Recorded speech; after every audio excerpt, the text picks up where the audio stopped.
Oh man, Audacity giving me problems all day. That is annoying. It's one thing to struggle with the program to get it working, and it's another thing for it to crash after 40 minutes of recording. That's just annoying and obnoxious and tedious, but whatever. It should be good to go now, so we'll roll with it and see. Hara's counterattacking. Alright. Easy enough to defend with one guy, but I'm just gonna send them all in so they can get troops. I'm pretty confident Ashikaga won't attack me. Or, you know, I won't have to worry about it. So I'll just butcher these guys, get all my, you know, troops a free thing. Free, not a free thing, some free troops. Normally I wouldn't attack with Maeda because he's miserable. Like, he didn't even kill that. That's terrible. But I did, and whatever. Maeda Toshi and Akechi Mitsuhide, you can upgrade them so they're good units. It takes 2 satisfaction bonuses, so 20 points each, pretty much is how you want to look at it. But the final product is quite good. I will at least be getting Maeda Toshis, because I absolutely love it. It is the coolest unit in the game. Love it so much. Makes him look like a badass. Makes him act like a badass. It's that becoming a kabuki actor thing I talked about before. When I was showing the satisfaction bonuses. Akechi's daughter comes and replaces him as a tactician. And his stats are shit, but his daughters are great, apparently. Here you can see Ashikaga Choshin. He's actually, I don't know who he's talking to, but he's trying to recruit the Kuge sisters from Kyo, which is the territory he still has. They are a guard unit and a warrior unit, and they're both pretty good. I wouldn't want to fight against them, so I'm glad he doesn't recruit them. But, well, if you wait long enough, they will join his army. If you, like, sit at war with Ashikaga forever, they'll just join. That's never happened to me. I've never seen them fight, but he can recruit those 2 from Kyo, and he can recruit the Mino 3 from the oil field. I control the oil field, so I can recruit those 3 instead. And I will be doing that. You get to see Takeda now, and they're on cavalry units.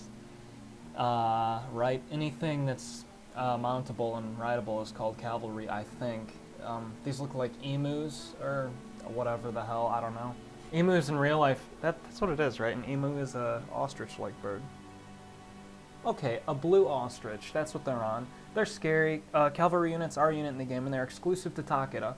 This is historically accurate because Takeda relied on cavalry a lot in Sengoku period Japan. And that is their leader, Takeda Shingen. He was their leader in real life as well. Though in this game you never face him, you never see him in combat, and there's a good reason for that, which I'll explain later on, either before Takeda doesn't exist anymore in-game or when I'm fighting them. This is one of the armies, a lot of changes take place on your second playthroughs, but this is one of the armies that their entire outcome is totally different in a secondary playthrough, if you want it to be. It introduces their other commanders. Sanada Torin is a tactician. Extremely good, I'd say one of the best in the game. I don't want to say the best in the game, because it's a toss-up between him and a woman who is a tactician for Usugi. They're both very good though. And this is Baba Shoin. He rides on 2 cavalry units, and, well, yeah, he's a cavalry unit. Cavalry unit and warrior units are really similar. It's just the cavalry can attack from the back row, and they can attack any of your units. They don't have to attack only the front row. The 4th general that isn't shown here is Yamagata Masakage, I think that's what his name is. I'm not positive about that. But he's the scariest fucking unit in the whole game, and you don't wanna fight him. I've had him one-shot Katsui numerous times, and he's intimidating. But yeah, then the other one, the 4th one, well, I just mentioned the 4th one. The first one, we'll say that, was the ninja, the old guy. He has his hair tied back against the balding. He's a very good ninja, and it's between him and Inukai for best ninja in the game, I would say. This old man is really strong. It's a pain to fight ninjas that have Assassinate as a skill anyway, because they are just as random as your own, and they can kill anybody except Rance with an assassination. And Suzume, I think she's immune to that as well. Like primary characters, are immune to the assassinations. This holds true for you and your enemies, so you can't assassinate their leaders, they can't assassinate yours. And it's just, I mean, this old guy's assassinated Katsui several times and actually killed him. He's just dodged the 2,000 troops or whatever that I had and just killed Katsui outright. All the effort I put into getting Katsui, making him a good unit was wasted, and it's demoralizing. And then you reload the game. I'm hoping that I won't have to reload this game at all in this playthrough. I'm trying to dodge the bullshit stuff like that while I play. Other than the main guy who's not here, the Masakage Yamagata, I still don't know his name. He's not there. He's really the scariest unit. Baba Showen's not scary, Sanada Toran's not scary. The ninja's scary because of random number generation, but that's really all. They're not an army you want to fight early on. They're tough. Takeda's a tough army. Oh, and here Suzume comes back. She joins back up with Oda. Well, Rance at least. She's not meeting with Oda. But she joins your army here for no other reason than she liked it. She liked Rance, so she'll be joining him because of that. I don't know, a basic ninja unit. I'll explain it when I use her in combat exactly what ninjas do and what they can do. Ninjas have a lot of stuff to them. I mentioned before that they can assassinate, which is kind of a given. I mean, that's what ninjas did, right? Yeah, historically they assassinated. And they throw kunai. They're all defaulted that. All ninjas are defaulted that attack. That's all that they have. You have to invest time into them to get them to be better. And that's what the smiley face counter deals with. When it says normal up at the top there, the smiley face counters, once you max that out, you can pick a new ability for someone. I'll be doing that to Suzume a lot or not at all. I haven't decided exactly what I'm doing with her. I don't know if I want her to be I don't know if I want her to be a backbone to my army or like something that just goes in there as filler. I haven't decided yet. Anyway, they can get a lot of unique skills, and some ninjas get exclusive skills, things like that. And ninjas are one of the most plentiful units in the game. I could play the game and end with like 6 ninjas in my army, which is a lot. You don't want that many. 5 tops, probably. I mean, realistically, you will never deploy more than 2 ninjas in a 6-unit army. You won't ever do that. So, also warriors are really common, like Rance. All the leaders are like warriors. They didn't really think it through maybe when they were doing it, or they just did it because they wanted to be fair historically, or they wanted to have the warrior class in this game show as a leader. But there are a lot of warriors in this game, and I want to say there are more than 20 named ones, and that's a lot. That's a lot. You can get most of them. Not in your first playthrough, of course, no. And yeah, Rance just lets Suzume join the army without 3G's consent. Really, without telling anybody else, she just kinda joins.